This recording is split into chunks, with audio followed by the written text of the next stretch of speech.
Criticism also leads to second gen undermining communication. Now that's what you do. Yeah. Let's talk about it. Undermine communication. Undermine communication. And it also creates resentment. Right? Because when someone is constantly feeling criticized, then the resentment can settle in. Oh, it's okay. Talk your shit. Right? Bye, Maurice. Cut it out.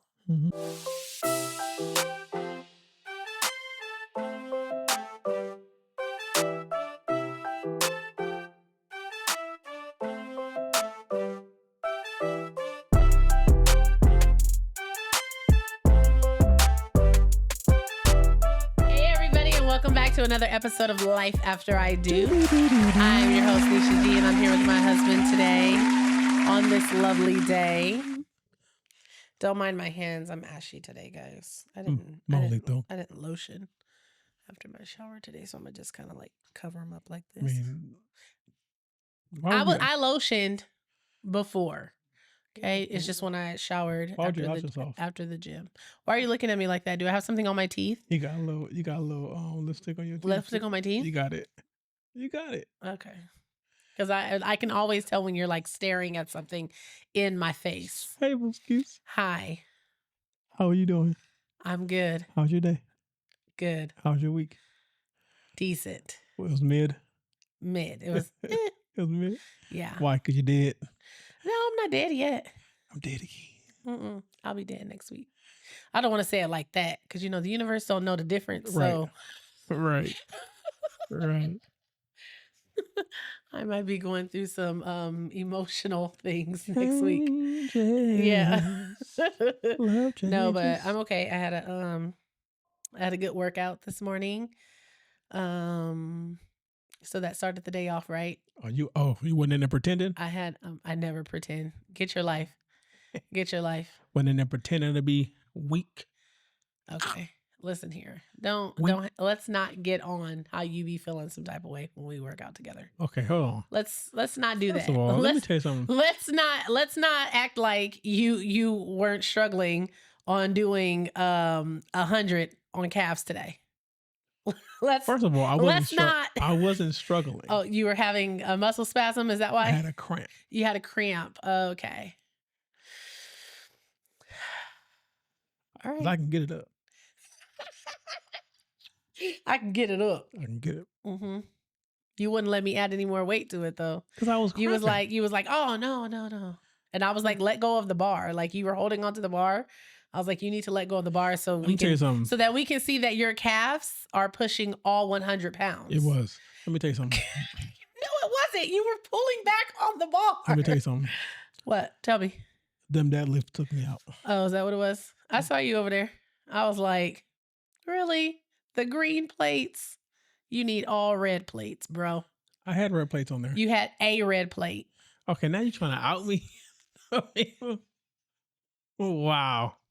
No, you did good, babe. I saw you over there getting it. I saw you in between my sets. Well, I mean, first of all, it was my first day doing them, so like I didn't want to go. Oh, super I thought heavy. you had changed it already last week. No, it was my first day doing them, so I didn't want to go super heavy. I wanted to see but I can get 2 plates up. Okay. Easy little money. Easy. Yeah, because I did 650 on the leg press today, so I can easily get that. Huh? Yeah. What? Why are you looking at me like that? My week was better than hers. Okay. Your week is always better than mine. My week was better than hers because Because you are not the default parent. I'm not the default parent. I've been consistently going to the gym. You have, and I'm very on a serious note, I'm very proud of you. I've been going 5 to 6 days a week. I'm very proud of you. An hour and 20 minutes each time. And I've been seeing your gains. And I am down a total of like 22 pounds. High five, baby. I'm not giving you a high five. Why? I'm genuinely being genuine about your success. 22 pounds. I'm in my I'm trying to like be supportive, and then you just called me weak on the deadlift. I did not call you weak. I gotta keep doing it. I like them deadlifts for my lower back. I'm trying to get my lower back stronger. Okay. But my week was cool. I hope you're not using your back to lift. Though. No. Okay. But it strengthens your lower back. It helps you. But my week was cool. Had a good therapy session this week. That's good. Therapy's going well. Mm-hmm. Look at you getting mind and body I'm just trying to connect mind and body. I like it. I used to say I just want to be a better husband and father. Now I'm just trying to be a better me. High five, babe. I'm not high fiving you. Why? Because you were mean to me earlier. Now you want. I was not mean to you. Oh my God. Call me weak. So I now, didn't call you. So weak. now I'm just trying to be a better me. Yeah. And I'm starting to see, even though if mentally I have a lot of dark clouds over me mentally and financially because of our situation or whatever. I do see that I do see a break in the storm. So I like that. Yeah. I F's with that. I got something you can F. What we got today, Booskies? Since your week is mid. Yeah, my week was mid. I mean, it was good. Don't get me wrong. First of all, hold on, people. When we get these cute ass gymnastics pictures back, we normally don't post our child on the podcast page, but y'all can get that picture today. No, she did it. She did a floor pose, so I was like, it'll be cute. She did a floor. She just did like the simple. I thought she was gonna go for something like a leg raise. Like when she did her dance photos, she was like, I want leg raise, like everything. For gym, she was just like, they were like, what kind of pose do you want to do? She was like, I just want to lay on the floor. And she just laid on the floor and like put her hands in her put her face in her hands and just pointed her toes. We get those back, we kill it. But they're so cute because when I was getting her dressed, she was like, Mom, I want a big bun. Yeah, she was like, I want a big bun like you. And I was like, you want a big bun? And she was like, yeah, I want a big bun. And I was like, okay. So I did her a big bun. Yeah. And then with her little side, right now. Thank you. With her little side curly cues. We're going to pause the recording. No, because I got things to do. I really need to clean up my vanity. Come back disheveled. I need to go clean up my vanity. But yeah, so anyway. Yeah, she looked really cute. So stinking cute. She did. Which I try not to tell her because she has the same syndrome that her mother has, where when you feed into their looks, their heads get bigger and bigger. That's not true. And the last thing I need is 2 females around here that can't walk upstairs because their equilibrium was off because their head barely fit on their shoulders. Anyway, she's like friends with all like the upper level girls and stuff. So we were sitting there and all the upper levels were doing their pictures first, and like all the girls who she's like, who know her when she came in, everybody's like, oh my gosh, Phoenix. And then some of the girls were standing in line and they turn around and they look and they were like pointing, and I'm looking at them and I didn't know if they were like looking at me or if they were looking at Phoenix or something behind me. And then they all came over and they were like, Phoenix, you look so cute. And the other girl, she was like, your makeup is so cute. And she was like, look at your blush. And I was like, I told Phoenix, I was like, see, I told you you could see your blush, because I did like a really kind of like nudie kind of blush. That's funny you said that, because before we left, she was like, Dad, can you see my makeup? Can you see it? I said, yes, baby. Because she was like, you can't see it. And I was like, baby, I promise you. I was like, less is more. I said, you can see your blush. And all I did was just a little bit of blush. And then I did a little bit of brow gel. And not to toot my baby's horn, but I'm going to toot it. My baby has naturally bomb eyebrows. Like her eyebrows look like she gets them done. She welcome. And I know that, I was going to say that comes from you. Because even Jasmine, my best friend, when she came down and like Phoenix still had like it was like a laminated look that I did on her. And she was like, girl, look at your brows. I was like, right? I was like, my baby was naturally fleeky. So let's take a moment. Let's take a moment to appreciate the fact when she was like, just don't do my eyelashes. Oh yeah, she doesn't do eyelashes anymore. Like she had to wear eyelashes for dance, and she's 100% not sold on eyelashes anymore. She said, "Don't do my." And I was like, "Fee, like, what's wrong with the eyelashes?" And she was like, "I don't like them because she feels like they make her eyes heavy." Yeah. And she also says she doesn't like taking them off because when I take them off, I put the oil remover on them, and so it makes her eyes glossy.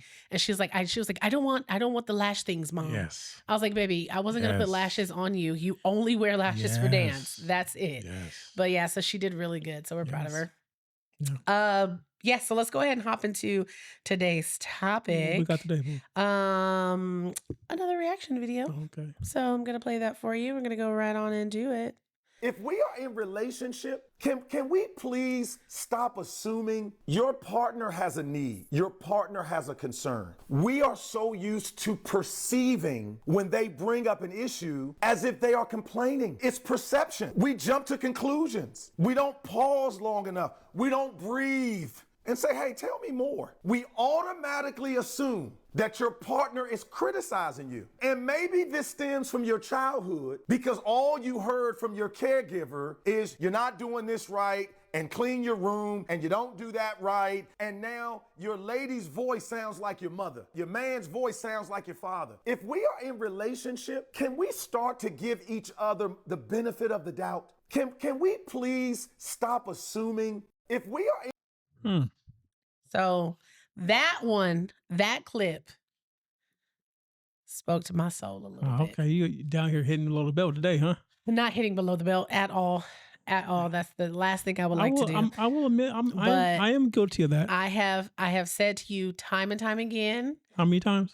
Time and time again. Before time, I after have time? said before I went quiet and gave him the silent, that every time I would come to you with a concern or come to you with something that, I think we need to talk about or whatever the case is, you always made it seem as though I was, in your words, bitching about something or complaining about something. Maybe it's still your delivery. It doesn't matter what. Maybe it's your delivery. I don't think it's me. Maybe it's delivery. No, maybe I don't it's think it's DiGiorno. my perception. Receiving it actually, because your perception is your reality. I think it's, so you perceive me coming to you I think as it's me more complaining. I think it's more of how you're delivering the message. It doesn't matter how I deliver it. You still could. Prime example, and I don't even know if I've used this example before, but I'm going to use it again. Prime example. We had a gardening service, right? So we have a landscape company that does. God. Yeah.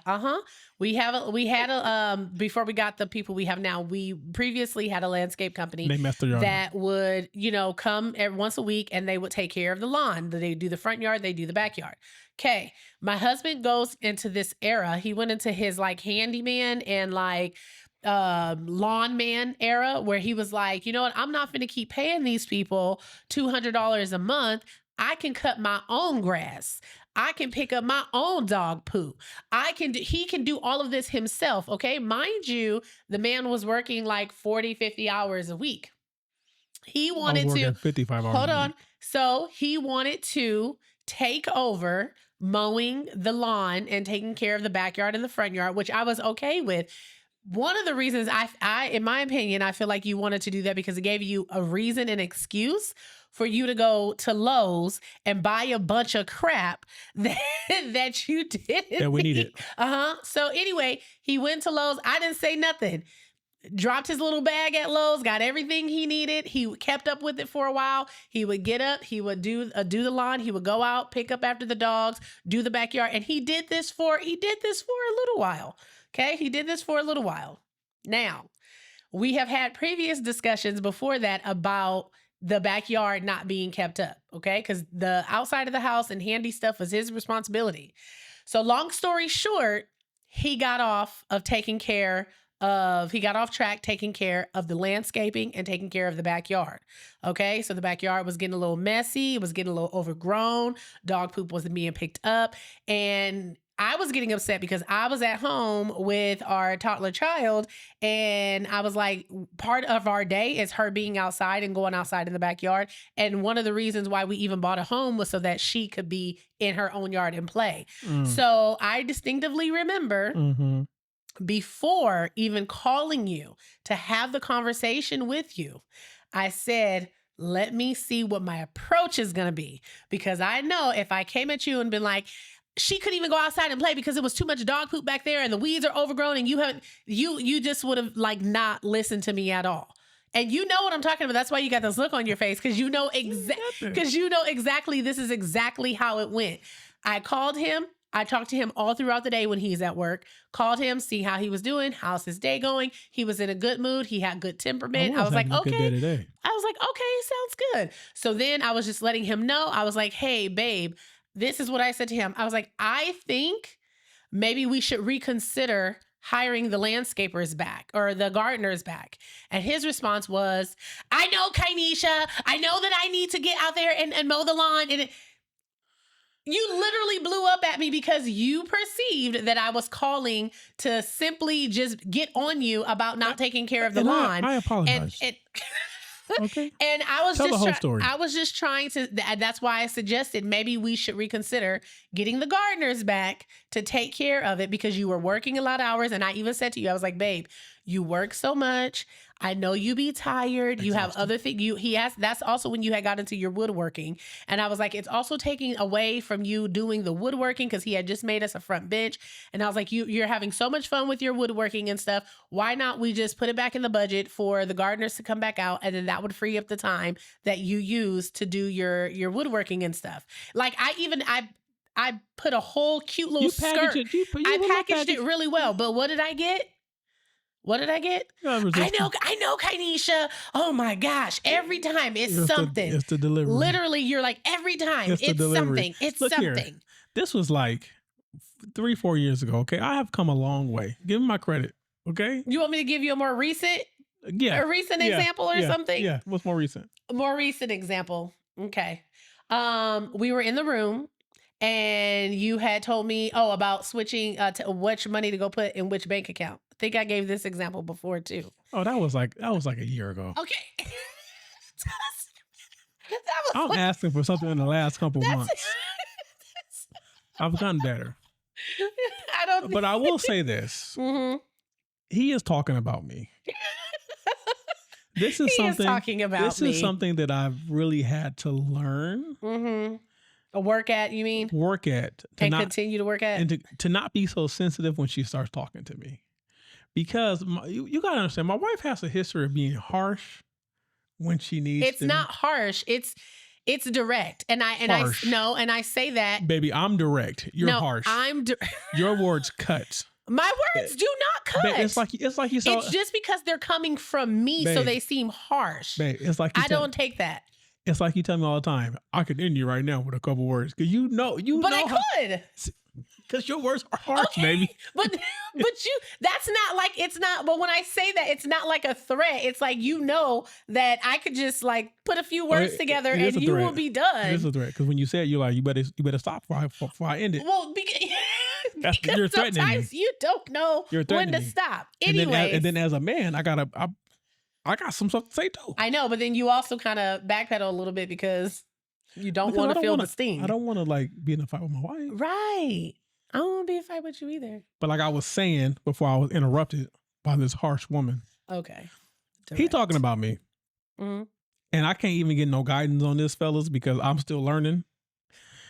It is very, very hard. And a lot of times what my wife don't know is that I then become hard on myself in retrospect, because we will have these conversations. Mm-hmm. And then in retrospect, when I think about what was said, after it was said, I was like, man, I was doing too much. Yeah. She came in here real calm, cool, collected. Right. Yep. And then sometimes what ends up happening is if he responds to me that way, then it kind of triggers like my response. And it depends on the mood I'm in that day.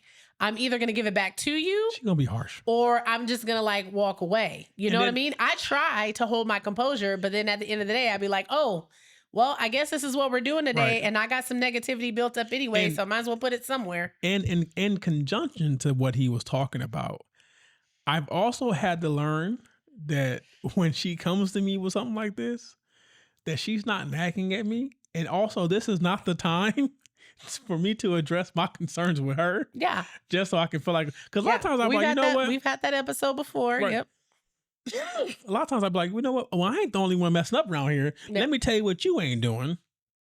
And that's really not I get upset because I'm like, there you go. You go, deflecting again.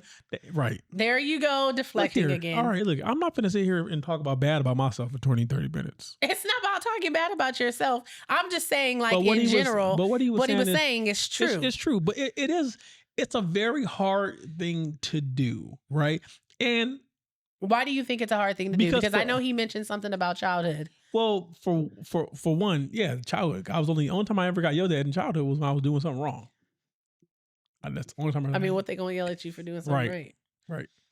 When I did something wrong, or when I wasn't meeting the standard, that's when I got yelled at, right?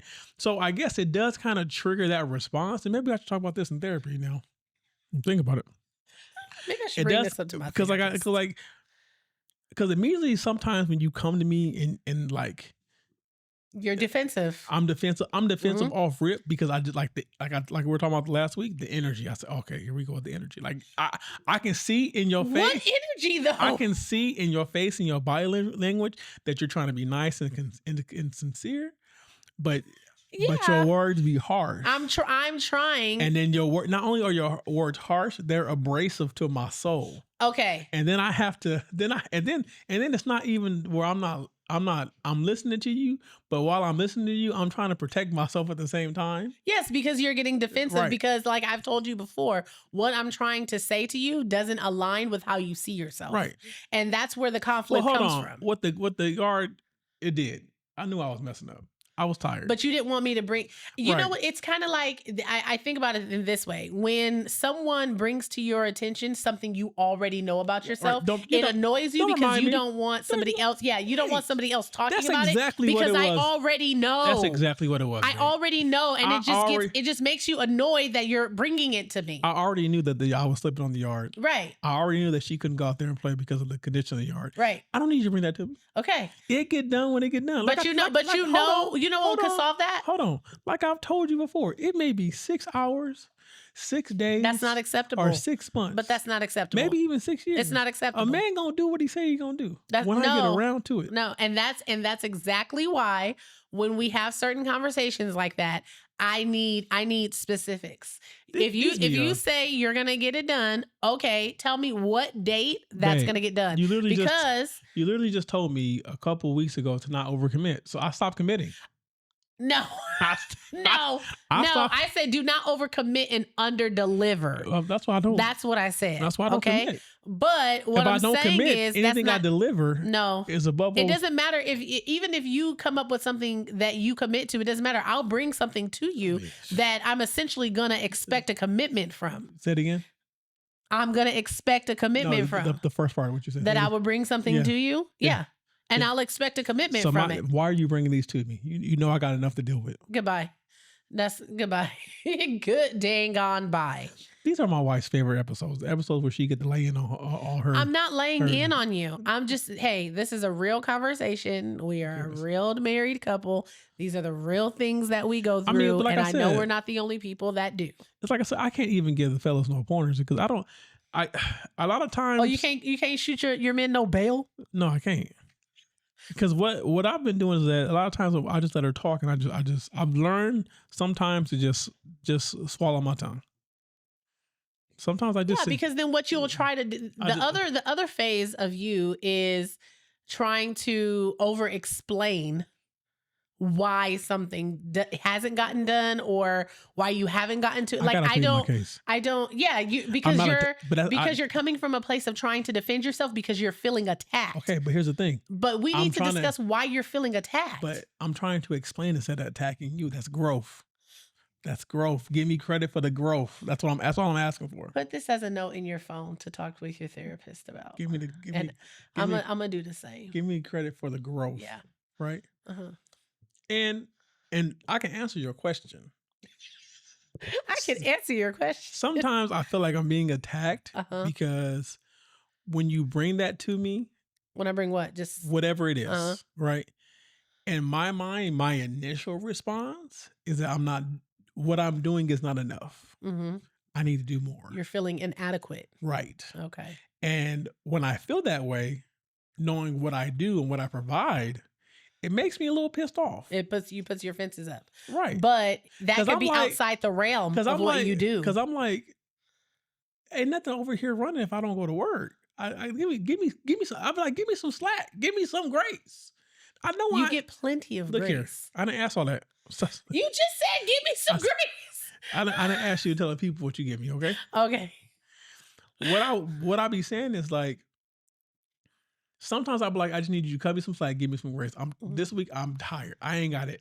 Some days I ain't got it in me. Some days the best you got is I'm around here a little, just lump on a log. And you can express that. I have days. I've had multiple days in a row where I was where I was a lump. Don't push it. Don't get hit. Semi-months. I don't condone violence, but don't get hit. Semi-months. Goodbye. And Days. you need to express that, like, if that's what you need. Like, I've had moments where you'll be like, oh, what's for dinner? I don't know. You're gonna have to figure that out because I have zero intentions on cooking. I have zero intentions on doing anything outside of what I'm doing today. But you have to communicate that. Right. But that's the difference. But like going back to what he like, it is something. Receiving the message without feeling attacked is something you really have to work at, and it is hard. It is a hard thing because as a man, it's like your bravado, your machismo kicks in by itself. Not your machismo. It just kicks in because at some point it's like, first of all, it's like in your head you saying. At first I'm like, who are you talking to like this? Like what? Okay, what you're not going to do is set up this whole scenario like I come at you sideways. I'm not saying because I don't. I'm not saying you come at me sideways. I'm just like, who are you talking to like this? And why are you like, because sometimes when you passionate about it and you ain't had time to master your plan of or like pretty it up, you come in aggressive.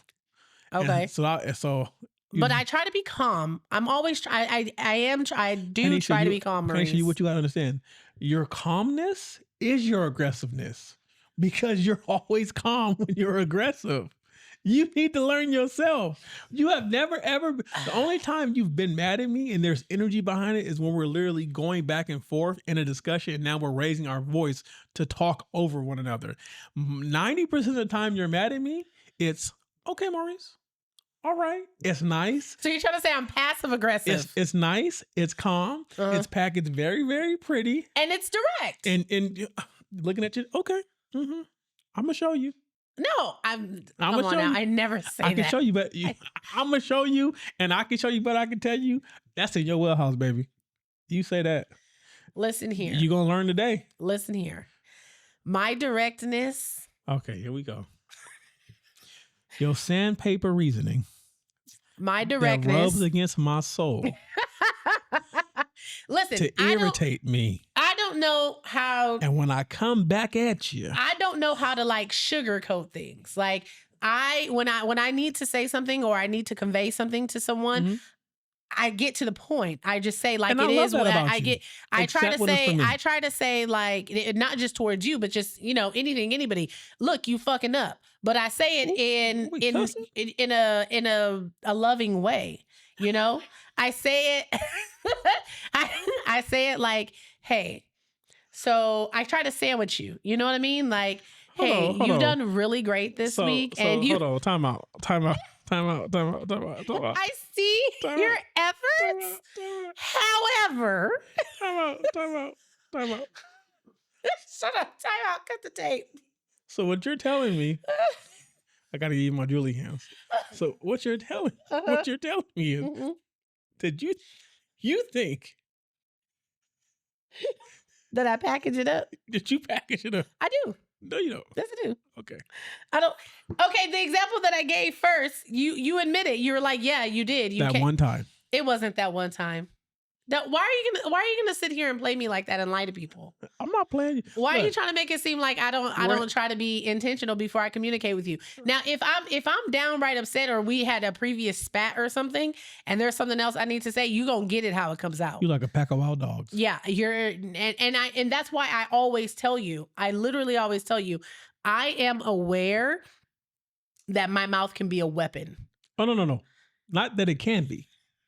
That it is. I'm aware that my mouth can be a weapon. Look here. And the only time I feel like I lash out like that is because I'm hurt. When I'm hurt and when I'm angry, what have I done to hurt you? I just want you to I want you to feel how hurt and angry I am. I want you to know how the stinging emotion that I'm feeling in that moment. I need you to feel that. And so the only way to convey that sometimes is through words. But I've never done that like full force like that with you. Because I really honestly do feel like I don't know if you would survive it. I don't think you understand. Like, I don't know how you try to, you said you're calm. You said I was calm too. You are calm, right?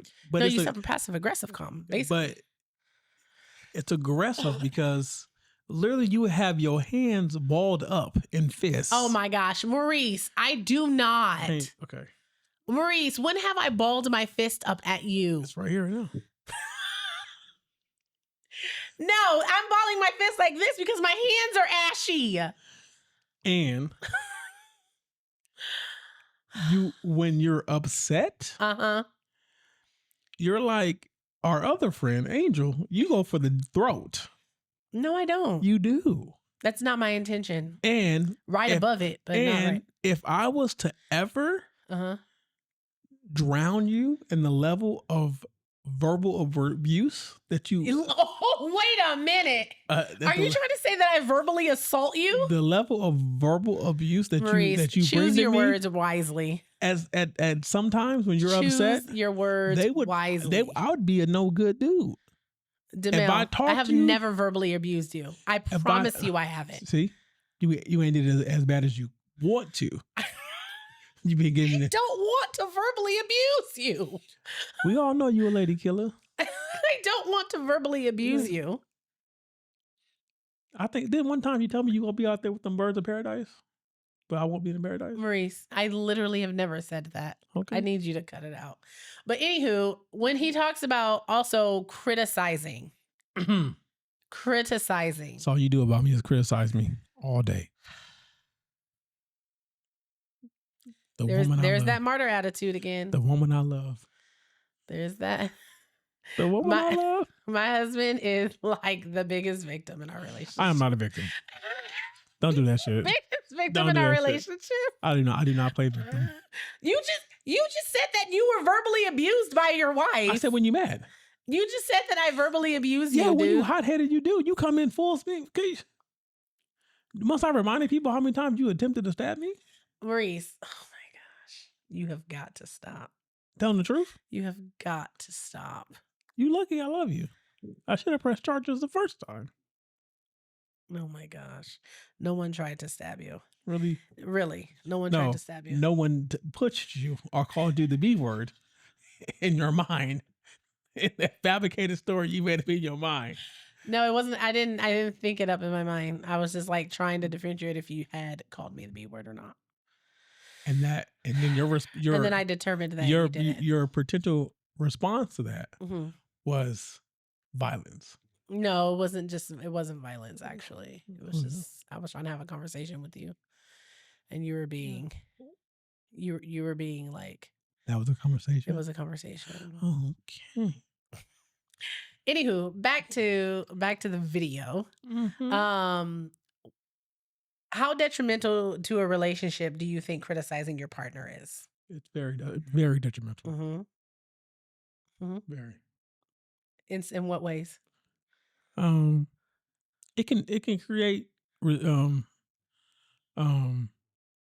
it's going to create a negative environment. It's going to make your partner be unsure of what to do or how to act in certain situations or certain moments because they don't want to be criticized for their decision in the moment, for their way of going about things, for the way they, you know what I'm saying? Like, so like if you're with someone and they're constantly criticizing you about, oh, you're not doing this right, you're not doing that right, decision making, right, right, you're gonna start to second guess your decisions, right, and then it might get to the point to where you just stop making decisions altogether and you just go, well, what do you want me to do? Yeah. So that way, whatever I do, it's on you because this is how you wanted it to be done.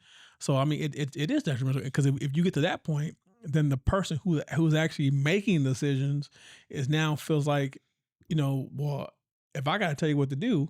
Like you, my child. Yeah, then you become a child. Yeah. You know what I'm saying? So yeah. Why it's got to be a healthy balance, right? Why should I say right? But I think also there needs to be an understanding of difference of what is criticism and what is maybe constructive feedback. Okay. Do you understand what I mean? I never had no constructive feedback.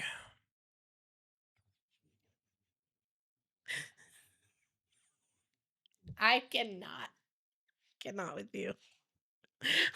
I cannot with you. What? I can't. What? You've never had constructive feedback? I've had a lot of criticism. See, this goes back to the beginning of the clip about having a partner whose concerns come off as complaints. See, anything that I say is a criticism or a complaint. No, I'm not. You just said you've never had constructive feedback. So that means even when I've tried to give you constructive feedback, you've only titled it as criticism. Those were your words. Maybe those were your words. Maybe you're not packaging. No, we already established that I know how to properly package. So no, maybe you're not packaging and distributing the message properly. And here comes the lack of accountability. Here we go. So now it's me. Here we go. So it's me. Here we go. So I'm just playing. Explain it away. I'm just playing. Explain it away. I'm just playing, y'all. Mm-hmm. I don't mean nothing I'm saying. Go explain it away. I know I'm dead wrong in this. She got me dead to rights, and I'm working on it. That's why you got. I'm working on it. I'm working. The Lord is working on me. It's just that, y'all tune in and listen to what we got to say, and I ain't got much to say because I'm wrong in this. I can't defend myself because I ain't worth defending. Okay, bye. I think with criticism also leads to second gen undermining communication. And that's what you do. Yeah. Let's talk about it. Undermine communication. And it also creates resentment. Mm-hmm. Right? Mm-hmm. Because when someone is constantly feeling criticized, then the resentment can settle in. Oh, it's okay. Talk your shit. Right? Bye, Maurice. Cut it out. Mm-hmm. So undermining communication and resentment are two things you do not want to happen. No, I mean, that's bad for a relationship, especially if you're trying to make it work and, last a good while. Right. So then I go back to asking, how do you determine the difference? Between what? Between criticism and constructive. I think you can only really determine the difference after the fact. Right? Because once your defenses are down. Once your defenses are down, and once you can actually see what the motive behind the words were. So basically, once you've had a moment to step back and pretty much analyze the interaction. Right. It's like sometimes like how you don't realize people are dissing you until you walk away and then you be like, you play it back. You're like that mother. You know what I'm saying? Yeah. It's kind of like that. It's kind of like you're not going to always be quick of wit to catch it in the moment. Mm-hmm. You know what I mean? Yeah. So sometimes in retrospect, when you think back on the conversation, you go, oh, okay. Or you go, that mother.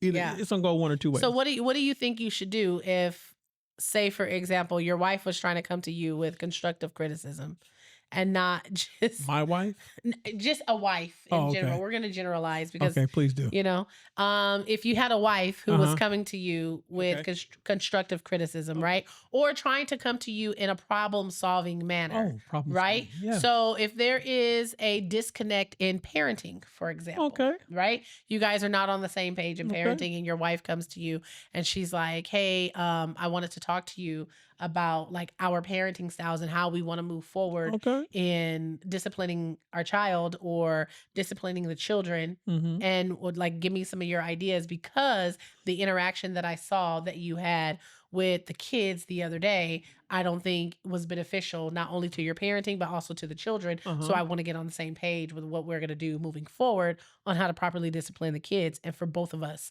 to come." That was packaged well. Oh wow. Oh, wow.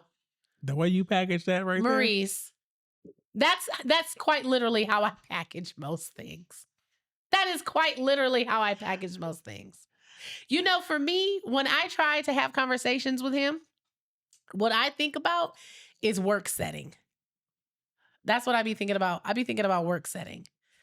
Because I need to convey a point and I need to convey a concern without losing you. Without you feeling like someone's lost me 10 minutes ago. Bye. Without feeling like somebody has like just hit me. Sorry. Without you feeling like somebody has a hammer and beating you down. Nobody saw that. But she's not abusive. I'm not abusive. She just hit me. Oh my gosh! Cut it out. Gosh, guys, help me.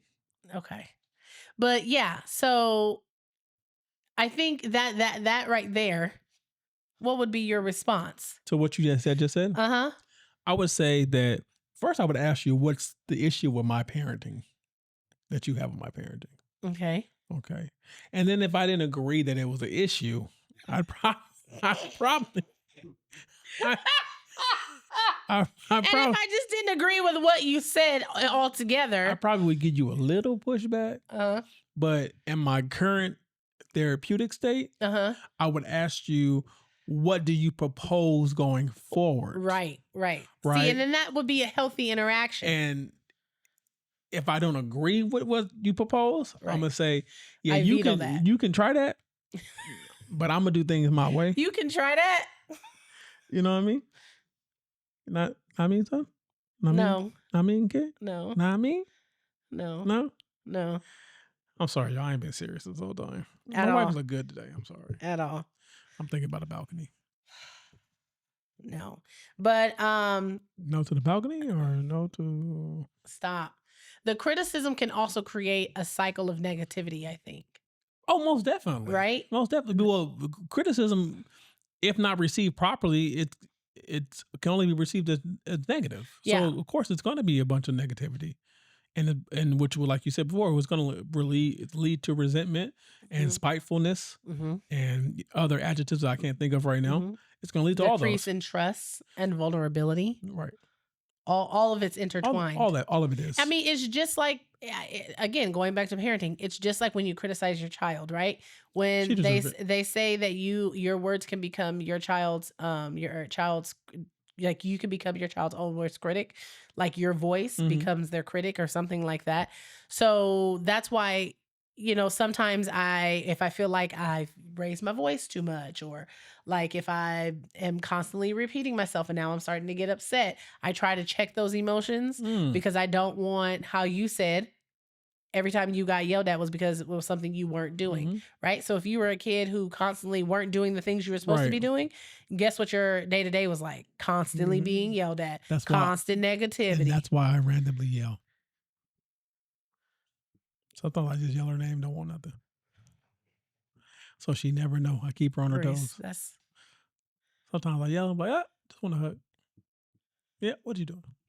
I can't with you. Yeah, missed you today. Yep, missed you today. Never know. She never keep her toes. I can't. Yeah, but in a nutshell, I'm a firm believer that your perception is your reality. And when you have a partner that's coming to you with a valid concern and your constant perception is that they criticize you or that they always complain, then I think that's something that you need to dig a little deeper on and see what's going on within yourself, because every concern or every time your partner needs to talk to you, you can't always have defenses up. Sometimes, and you can't always be like, oh, you just bitching or you just complaining or every time you come to me it's something. Right. Maybe you need to listen. Sometimes you have to take the time to heal the child in you. It's very true. And I like how most of the things that you don't even know that you need to deal with come up later in your adult years. Right. It comes up later in your adult years. I've said multiple times before that your partner can be a reflection. Because the more I talk to this therapist, the more I realize I'm messed up. You said, oh, man. I said, damn, my child wasn't that bad. And then the next thing I know, I'm crying. You were like, oh, man, I fucked up. Why am I crying? That's how you were, what was it, last week? Week before last? I was like, why am I crying? I was like, how was therapy, babe? Babe, I just cried the whole time. That's what happens, babe. You're breaking it all down. You're like, think of it as a brick wall and you're just hacking away at that brick wall. I was in there legit crying. I know you were. I was red and everything. Were you surprised? I couldn't even eat afterwards. I cried so much. I felt like I had to go to sleep. Were you surprised? Yeah. Because I didn't know that lady. I didn't know that lady. But she's getting to some roots of things that and things that get brought to your attention that you were literally not even aware of. Right. You were not even aware of that. It's like it's there and you're looking right over it. And you're looking right over it. Right. And isn't it amazing how you find out how much stuff you compartmentalize? Right. Because your brain is always trying to protect you. So when you get into therapy, for those of you who have never gone to therapy, when you do get into therapy, that's always like why I always tell you, that's why they start with, tell me about your childhood. I will say this before we move on. I'm going to toot your horn a little bit. Both my therapist and my primary doctor love my wife. My therapist literally told me, well, at least you picked a good wife. Oh. And I said, you don't know Baby D. Bye. Bye. Do not refer to me as Baby D. You don't know Baby D like that. Goodbye. You don't even know Baby D like that. You don't know Baby D. You don't know Baby D. I said, she cool. But that's still Baby D. But I got mind control over you, though. All right. You be like, chill out. I'll chill. When you leave, I'll be wild again. I'll be wilding again. Shut up, babe. Goodbye. All right, guys. Let's go ahead and move into one of my favorites segments. Our 2 cents. Okay, babe. You ready? No, but it's good. Am I the asshole for telling my wife that the house we're going to build won't have 5 extra rooms for her mom, her 3 brothers, and her cousin? Oh, hell no. You ain't ass over this shit. We're looking at house plans to submit to the town hall for approval for an acre we own out in Minnesota. 4 bedrooms, 1 for my wife and me, and each of our 2 children, and an extra room as a playroom or a game room. Where's my family staying? That's what his wife said. She already promised them that they would be able to move in with us, and she now is furious that, quote unquote, you only care about yourself, which is what she told her husband. Then she proceeds to say, what about me? I told her that I didn't agree to that from the start. Now she's looking to sell land from under me to prove a point, I guess. Information. The land is owned jointly by my wife and myself. It was purchased using the life insurance payout that we got from the death of our 1-year-old girl in 2021. Between then and now, I got a manufacturing job with a federal government contractor. Her family has no stake or right to our land. I got a call from the town's register about the ownership change inquiries for the land. We actually own 2 parcels, and I offered to sell 1 parcel to her siblings for market value, but she declined. The house will be paid for by me, and I told her that if her family wants, I could do an ADU, but they will also still have to pay market value for their rent, which will come out to about $900 each. She still declined. My current course of action is to transfer the ownership of the land into a trust with my kids as the primary owners, with expressed instructions that only direct descendants of me may build or live on the property. I like that. I'm for it. No. Once you lock it up in that trust, it's a done deal. Look here. That's a done deal. I like that. It's wild to me that she thinks that he's entitled to take care of her parent. Not her parents, just her mom, and her 3 brothers and cousin. Her mom, her 3, and I don't know where the cousin comes from. I married you. I mean, but when you marry her, you do marry into her family. But we started our own family. Right. And so your family takes precedent. Yes. Your mother, your cousin, and your 3 brothers are not my responsibility. Yeah. And the last thing I'm going to do is take care of 3 grown-ass men. Well, we don't know if they're grown. It just says 3 brothers. They might be teenagers. They still might be young. I don't care how old they are. They can work. But what he was saying, like how he said before, he said, I didn't agree to that. We agreed that we were going to build a house on land that we got with the money that we got from the life insurance policy of their 1-year-old. She took it upon herself and went to her mother and told her mother, 3 brothers and cousin, that we will build enough bedrooms that everybody could live with us. Hell. He said, I didn't agree to that. So I'm not sure. I'm not sure where the disconnect comes from. You went and made a decision. You made an individual decision based on something that needed another approval. Not you trying to put a separate parcel of land in somebody else's name and take it out from under me. Not you trying to create divide in our marriage for your mom and brother and cousin. Right. No. I go out there and bury the family dog, so it'd be a demon of funeral. Cemetery. Cemetery. Oh my. Yeah.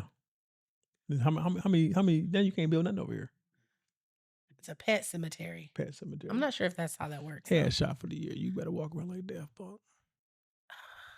I'm not sure if that's how that works though. I don't know. No matter. Well, bury your 1-year-old daughter there. I'm sorry for your loss though. Yeah. That's sad. That is really sad. But yeah, I agree. Like she can't do that. No, that's what she filed for that. Yeah. I mean, if you didn't even already have a conversation with your husband about potentially housing your mom, your 3 brothers, and your cousin. Now, mom is one thing. Right. I can get it. If mom can't get around, dad's no longer around. If mom is at that stage in life. And mom needs help. Right. And your brothers are adults. Them boys, But that's what I'm saying. But we don't know. We don't know the ages. The boys could be 10, 11, and 12 for all we know. That's different. I don't give a damn if they was 2, 4, and 6.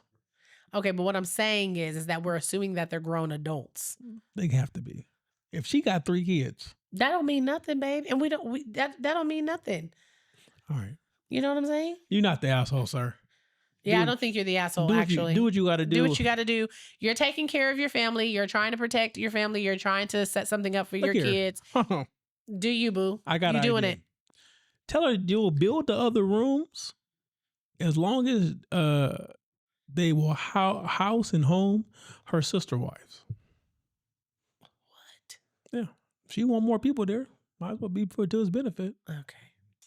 If you're not doing so already, you can go ahead and follow us on all of our social media platforms. OnlyPans. TikTok, Instagram, Facebook, YouTube. You can also write into us at lifeafteridopodcast@gmail.com. You can send us a DM on whatever listening platform you choose. You get a new episode every Wednesday, guys. Every Wednesday. So don't miss out.